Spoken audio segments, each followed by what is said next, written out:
السلام عليكم ورحمة الله وبركاته. أشما هردفتوت يا برومس عجائبات ولتي دبنة جرا سيم كاردي موبايل رتي إنترنت بلا شك مت فيدمو أكتدان دسن إسنرجي سكرا سلبات يمبري تكوسوين باسن سيم كاردي موبايل رتي شبكة بلا شا فيدمو ندان دسو هنگدو مسجنتا كنيتي لايك شير كومنتي گوچو هندگتي ناكسوما سورين هنگمتي چانالا كنا فارات تانوندي كسنو سبسكرايب گوچو دماتي كنيتي دبلما أما كالتي مان كرا برومسا سندبرس Aappileen kun hordoftoota kiyya kanuma iskiriin irratti argitan kana aappiin kana fakkaatu baay'eetu jira jechuudha. Bakka biraatti yoo buufattan inni keessa jiru isa akka buufattan gara booda irratti kan isinitti himuta. Viidiyoo kana gara dhuma irratti kan isinitti himuta. Amma kallattii maaniin keessa seenee isin argisiisan gadi buufadhee waan qabuuf gadi buufatuun nan barbaachisu. Yeroo tokkoof irratti cuqaasna.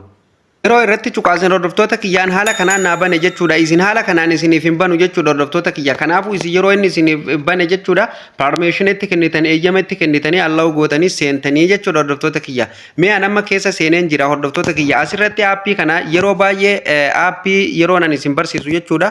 Nu dalaguu didee bakkumatti jettu kanaa nu hin banu warra jedhutu jira hordoftoota kiyya. Namoota akkanaa baay'een argaa jechuudha. Fakkeenyaaf mee amma asirratti yeroo nan gadi cuqaase haala kanaan jechuudha waan keessa jira. Kanatti naa baasa kan kana isiniif hin baafneetu jira jechuudha. Sababni inni kana isiniif hin baafneef beektanii hordoftoota kiyya aappii osoo update hin goone nu dalaguu didee jettan jechuudha. Aappiin kamiyyuu jechuudha aappii tokko yoo taate malee jechuudha dirqama update akka gootan isin gaafataa jechuudha hordoftoota kiyya. Aappiin duraan dalagee dhaabbatee gidduun dhaabbatee deebi'ee faante jechuudha update yoo gootan malee isiniif hin dalaguu jechuudha.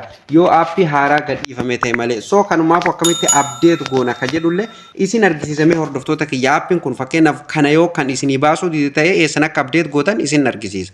Isa kan update godhuuf hordoftoota kiyya data isin barbaachisaa jechuudha. Dirqama data sakandii 30 leef ta'u namarra illee wifi hidhatan qabaatuu qabdanii jechuudha. Karaa lamaan update godhuu dandeessan gabaabdumatti. Sarara sadeen kanarratti yeroo tokkoof ni cuqaastan. Yeroo isin irratti cuqaastan haala kanaan isinii baa hordoftoota kiyya. Kanaafuu isin maal gootan jechuudha online update bakka jedhu kana tuttanii jechuudha update gootanii jechuudha. Kana jechuun haaromsuu jechuudha. Waan biraatii miti update godhuu jechuun haaromsuu jechuudha. Karaa lammaffaa ittiin haaromsitan hordoftoota kiyya asirratti as deebitanii update jettee jirti jechuudha. Isinu asirratti update gootanii haaromsiftanii jechuudha hordoftoota kiyya. Tole egaa kana hundaa'u xumurtanii maal gootan jechuudha asirra dhuftan jechuudha. Bakka kanarratti dhuftanii irratti cuqaastan wanni barbaade achirraa jiraatu irratti cuqaastan jechuudha. Yeroo isin irratti cuqaastan hordoftoota kiyya haala kanaan fuula kana qabatee isiniif dhufaa jechuudha. Ol harkistanii akkanatti ol harkistanii bakka moobaayilii jettu barbaadan jechuudha. Amma moobaayilii irratti deebisuu deema jechuudha hordoftoota kiyya. Kana isiniif hin baasu yoo update godhuu baattan aappii kana yoo haaromsuu baattan jechuudha. Kan biraa hundaa'u isiniif baasa. Garuu kan irratti dalagu kana isiniif hin baasu. Lamaan kana irratti dalaga kunoo bara 2024 kan jedhu kana asirratti dalaga. Garuu isiniif hin baasu jechuudha kana yoo isin update godhuu baattan. Walumaa galatti dirqama update godhuu qabdanii jechuudha. Eega update gootanii xumurtanii hordoftoota kiyya moobaayilii kan jedhu keessaa isuma tokkoffaa kanarratti deebifattu bara 2024 kan jedhu kana asirratti deebifattu jechuudha. Kun garaagarummaa qaba asirratti lamatu jira. Garaagarummaan isaa maali yoo jettan fakkeenyaaf kan olii kun jechuudha bakka hundatti dalaga jechuudha hordoftoota kiyya magaalota hunda keessatti dalagaa jechuudha. Kan gadii kanarra yoo kaayattan immoo magaalota gurguddoo akka Riyaad akka Jiddaa akka Dammaam akkana malee baadiyyaa fa'aa keessatti baay'ee hin dalaguu jechuudha. Garuu kanarra yoo kaayattan mallattoon giloobaalii gamaa gamana jirtu kanarra yoo kaayattan bakka hundatti baadiyyaa keessatti illee sirriitti dalagaa jechuudha. Aappiin kun hordoftoota kiyya akka ajaa'ibatti dalaga dhugaa rabbi akka waayifaatti dalaga jechuudha. Aappii kana yoo buufattan waayifaaf hin gaabbitan hamma inni dhaabbatu immoo ani rabbii beeka san hin beeku.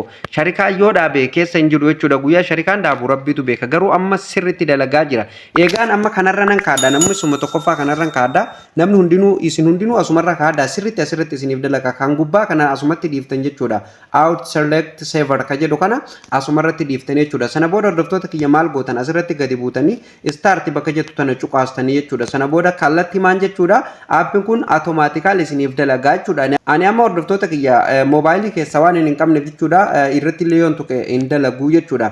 Kanaaf hordoftoota kiyya haala kanaan akka itti fayyadamtan abdiin qabaa hiriyoota keessanillee share gootanii namoonni hin beekne hundinuu akka irraa fayyadamu jechuudha. Wanti tolaa kun baay'ee namni hundinuu ni jaallata waan ta'eef jechuudha. Waan tolaa namni jibbu hin jiru. Kanaafuu hiriyoota keessan hundaafuu jechuudha share godhuu hin dagatinaan isiniin jedha hordoftoota kiyya. Aappii kana eessaa arganna jettanii hin cinqamina jechuudha. Hammuman isin argisiisa bakka isin argattan garuu bakka nan buufadhaa isiniin jedhe kana malee hin buufatina hordoftoota kiyya. Egaan hordoftoota kiyya aappii kana argatuuf jechuudha chaanaala Oxygen Media network jedhu kana jalani seentoo jechuudha kuni channel kiyya hordoftoota kiyya kanaafu eegaas jala seentanii maal gootanii akkanatti as harkistu jechuudha karaa harka bitaa gamana as harkistu jechuudha sana booda maal gootanii asirra dhuftanii jechuudha about bakka jedhu kanarratti ni cuqaastanii jechuudha fakkeenyaaf amma isarratti cuqaaseen jira jechuudha yeroo isin irratti cuqaastan haala kanaan jala kanaan hunoo akka isin argitan kanaan hordoftoota kiyya social media nan qabu hundumtu jechuudha asiin isiniif baa jechuudha kun akkuma argitan YouTube ni kiyya Facebook ni kiyya Telegram ni kiyya akkasumas TikTok akkasumas YouTube lammaffaan kiyya asiin haala kanaan nabbaa jechuudha hordoftoota kiyya kanaafuu aappii kana bakki isin buufatan Telegram bakka jedhu kanarra ni cuqaastu jechuudha irratti cuqaastanii kallattii man Telegram kiyya keessa galtanii jechuudha waan barbaadan achi keessa barnoota baay'eetu achirratti darbaa jira achiin dhattanii aappiilee buufatanii join gochuullee hin dagatinaa gruppiilee jira gruppiitti dabalamtanii gaafii komentii jala gaafatanii isiniif hin deebiin hordoftoota kiyya gara Telegramii jalaan gruppii irratti yoo gaafatan kallattii man isiniif deebi'aa jechuudha waan dandeenyurraa kan isiniif deebiifnu ta'a jechuudha hordoftoota kiyya.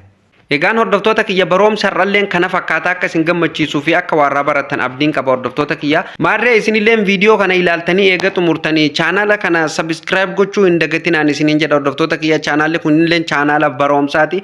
Kanaafuu chaanala kana subscribe gochuu hin dagatina namoonni haaraa dhuftan yoo jiraattan maatii keenyatti dabalamuu hin dagatinaan isiniin jedha. Viidiyoon kunilleen akka namoota baay'ee bira ga'uuf like tuquu hin dagatina yaadaa fi komii qabdan bakka isiniif hin galin hundumaayyuu komentii jalatti naaf barreessuu hin dagatinaan isiniin jedha viidiyoon barnoota kun ogaa akkuma argitan baay'eetu as keessa jira hordoftoota kiyya mata duree viidiyoo jedhu kana irra cuqaasuudhaan baroomsaan gammatti nu barsiifne as jalaan argatu ni dandeessaniin isiniin jedha hordoftoota kiyya asirratti ergaa tokko waan isiniif dabarsuuf deemu jechuudha yoo rabbi jedhe gara fuula duratti jechuudha warreen fedha yuutuubii hojjetuu qabdan aarraa kaafnee hanga zaatti isin xumursiisuuf qophii guddaarran jira jechuudha waan barnoota yuutuubii jedhamee jalqabaa kaasee hanga dhumatti namoonni baratu tolaan baratu feetan jechuudha chaanala kana subscribe gootanii qophii keessaniin akkana eeddan isiniin jedha hordoftoota kiyya baroomsa yeroo ammaa kana namni maallaqaan barataa jira akkuma beekamu kanaafuu ani tolan isin barsiisa jechuudha asirratti yeroo kiyya isiniif qoodee tolan isin barsiisa jechuudha jalqabaa kaasee